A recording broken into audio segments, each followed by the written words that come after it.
अगर तुमको कोई दूसरा रैंडम साइकिल दे दिया तो तुम उसमें इफिशियंसी कैसे निकालोगे, है ना, उसको हम डिस्कस करने जा रहे हैं इस सवाल में। ठीक है, बहुत ही ज्यादा इंपॉर्टेंट सवाल होता है इस तरह का कार्नोट साइकिल का, और एडवांस के लिए तो खतरनाक इंपॉर्टेंट होता है। तो समझना इसको अच्छे से। तरीका वही है, इस पूरे प्रोसेस में हम नेट वर्क डन निकालेंगे और इसको डिवाइड कर देंगे उस हीट से जो एब्जॉर्ब हुआ है, जो रिलीज हुआ है उसमें मतलब नहीं है, जो एब्जॉर्ब हुआ है। ठीक है, तो देखते हैं इसको। तो हमारा इफिशियंसी का फॉर्मूला क्या था, वर्क डन चाहे net work done, W net लिख दो, divided by heat added, heat जो ऐड होता है। ठीक है बच्चों, अब हम डब्ल्यू नेट निकाल रहे हैं, लेकिन डब्ल्यू नेट निकालोगे, हीट एडेड निकालोगे, टेम्परेचर एक बार देख लो। सबसे इंपॉर्टेंट फैक्टर जो रहता है वो टेम्परेचर होता है, सबसे इंपॉर्टेंट फिजिकल क्वांटिटी टेम्परेचर होता है। तो ए का टेम्परेचर, बी का टेम्परेचर दिया हुआ है 400 केल्विन, लेकिन सी का टेम्परेचर हमें नहीं पता। अब सी का कैसे निकलेगा, ए से बी आइसोथर्मल था, बी से सी जो है ये हमारा आइसोबारिक प्रोसेस है, प्रेशर यहां पे कांस्टेंट है।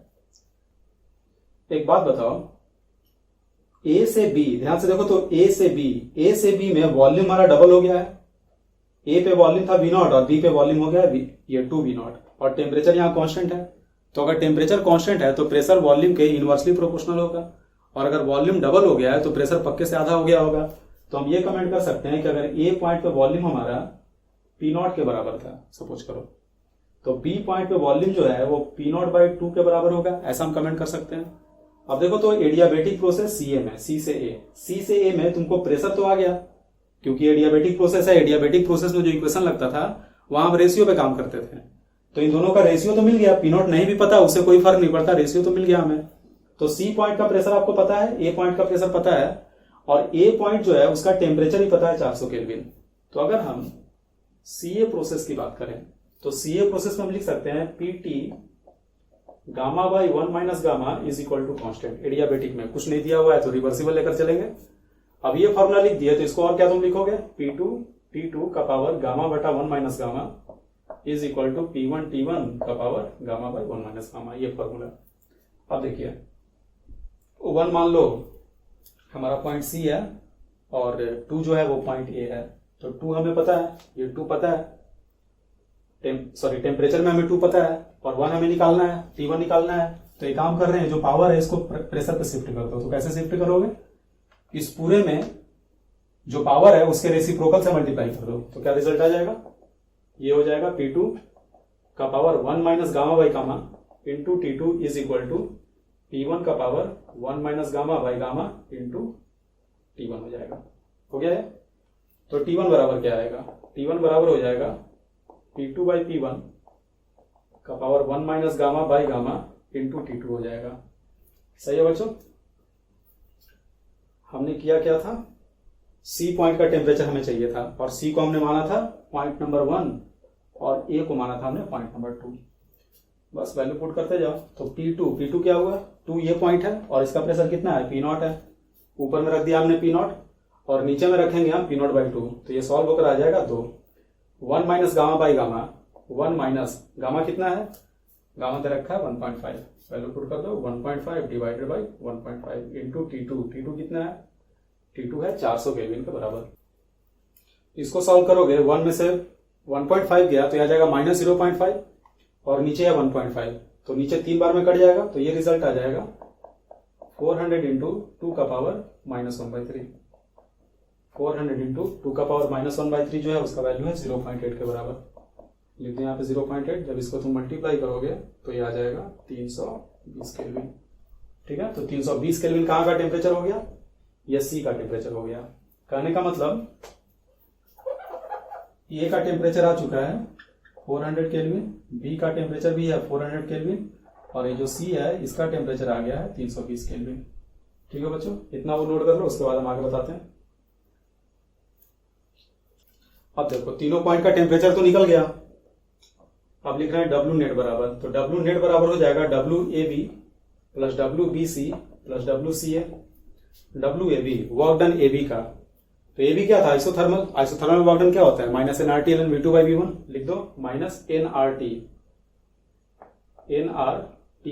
T किसका, A का, तो ये हो जाएगा 400 ln V2 by V1, final volume कितना 2V0, इनिशियल हो गया V0, तो ये ln2 आ जाएगा, मोड में जाएगा, सॉरी मोड में बाद में करेंगे, पहले लिख देते हैं इसको ऐसे, ठीक है, प्लस WBC, BC क्या है, आइसोबारिक, आइसोबारिक में वर्क डन होता है माइनस P डेल्टा V चाहे minus NR delta T, value put कर दो यहाँ भी, तो हो जाएगा minus NR delta T, delta T का मतलब क्या 320 माइनस 400 यानी माइनस 80, तो ये हो जाएगा प्लस 80, है ना, पहले से माइनस था, माइनस माइनस प्लस हो जाएगा।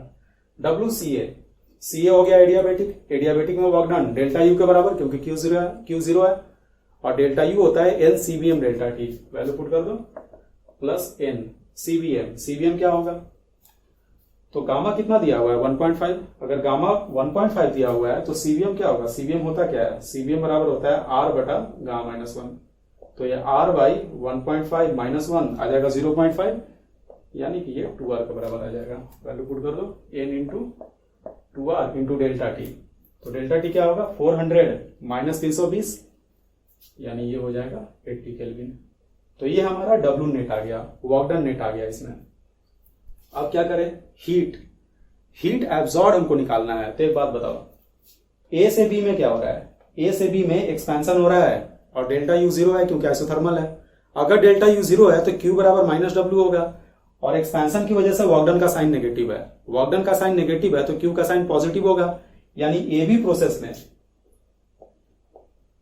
प्रोसेस में हीट जो है वो एब्जॉर्ब हो रहा है, और कितना एब्जॉर्ब हो रहा है, तो Q AB बराबर अगर हम लिखें तो आ जाएगा माइनस W, और W था ये, तो माइनस W कितना हो जाएगा NR इंटू 400 ln2 के बराबर, ठीक है बच्चों। अब देखो BC में क्या हो रहा है, तो BC आइसोबारिक है, आइसोबारिक में जो हीट एक्सचेंज होता है Q वो डेल्टा H के बराबर, डेल्टा H होता है N CPM डेल्टा T, और टेम्परेचर यहाँ पे घट रहा है, टेम्परेचर घट रहा है तो डेल्टा T नेगेटिव होगा, डेल्टा T नेगेटिव होगा तो Q भी नेगेटिव होगा, और अगर Q नेगेटिव होगा तो यहाँ पे हीट एब्जॉर्ब नहीं होगा बल्कि रिलीज होगा, हमें रिलीज होने वाले हीट से कोई मतलब नहीं है, हम फॉर्मूला में केवल ऐड होने वाला हीट लिखते हैं, ठीक है, तो हम लोग सीधे उसको इग्नोर कर देंगे, तरीका समझ रहे हो तुम लोग, कभी भी ऐसा सवाल है पहले नेट वर्क डन निकाल देना एनी हाउ, उसके बाद हर प्रोसेस में चेक करना कि किसमें हीट एब्जॉर्ब हो रहा है, तुम्हें बस उसी हीट से मतलब है, उसी हीट का जो भी हिस्सा वर्क में जाएगा सो जाएगा, जो रिलीज हो रहा है उससे में कोई मतलब नहीं है, ठीक है, तो BC हो गया हीट रिलीज्ड, तो इससे में कोई मतलब नहीं है। अब आ जाओ CA में, CA क्या था, तो CA था एडियाबेटिक कंप्रेशन, तो एडियाबेटिक में तो हीट 0 होता है, Q बराबर 0, कहने का मतलब हीट एब्जॉर्ब केवल AB में हुआ है, तो ये जो हमारा टर्म आया ये नेट हीट एडेड हो गया। तो अब अगर हम इफिशियंसी बराबर लिखें तो इफिशियंसी बराबर W का मैग्नीट्यूड, इसमें लगा दो मैग्नीट्यूड, तो ये हो जाएगा मैग्नीट्यूड का sign minus NR into 400 ln2 plus NR into 80 plus 2NR into 80, तो एक काम कर रहे हैं 2NR इंटू 80 और NR इंटू 80, तो ये हो जाएगा 3NR इंटू 80 का mod divided by heat added, ये वाला पार्ट इसको भी लिख दो NR इंटू 400 ln2, हो गया बच्चों, देखो तो NR कॉमन होके कट जाएगा, तो बचेगा क्या ऊपर में 80 इंटू 3 240 याद रखना 240, 400 गुना ln2 का वैल्यू कितना यूज करने को बोल रहा है 0.7, 400 को 0.7 से मल्टीप्लाई करोगे तो आ जाएगा 280 के बराबर, ठीक है, तो ऊपर में कितना आ गया 80 इंटू 3, ये हो गया था 240, ठीक है, और ये आया था 280, लेकिन माइनस 280 है, तो नेटवर्क कितना हुआ, नेटवर्क हो गया -40, बिल्कुल सही है, क्योंकि work done by the system होना चाहिए, बाय द गैस होना चाहिए, W नेगेटिव होगा तभी हमारे काम का होगा, यही रीजन है कि बाहर में मैग्नीट्यूड लगा भी है, ठीक है, फिर से एक बार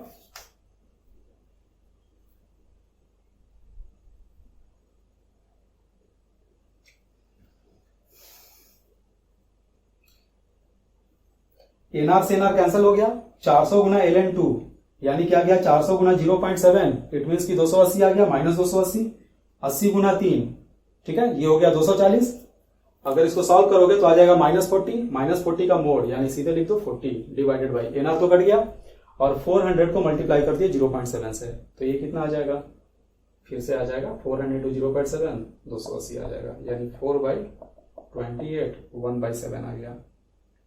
1/7 चाहे परसेंटेज में अगर लिखोगे तो 100/7% हो गया। यहां से सॉल्व करोगे तो आ जाएगा 14.2% हो गया है। नोट कर लो इसको। तो आज के लिए इतना ही। कार्नोट साइकिल हमारा पूरी तरह से कंप्लीट हो गया। मोस्टली ये पूरा का पूरा क्लास जेईई एडवांस के लिए जाएगा। अच्छे से इसको प्रिपेयर करना, पेन वेन चलाना है इसमें, ऐसा ऐसा सवाल और भी ढूंढ के करने का प्रयास करना। बस इसका एक ही कॉन्सेप्ट है, नेट वर्क डन निकाल लो और जो हीट एब्जॉर्ब हुआ उसे डिवाइड कर दो। तुम्हारा एफिशिएंसी 1 से छोटा आएगा, परसेंटेज भी निकालना है तो 100 से मल्टीप्लाई कर दो। ठीक है, इंट्रोपी हमने स्टार्ट किया था, उसी को आगे हम बढ़ाएंगे अगले क्लास में। ठीक है, तो मिलते हैं अगले क्लास में।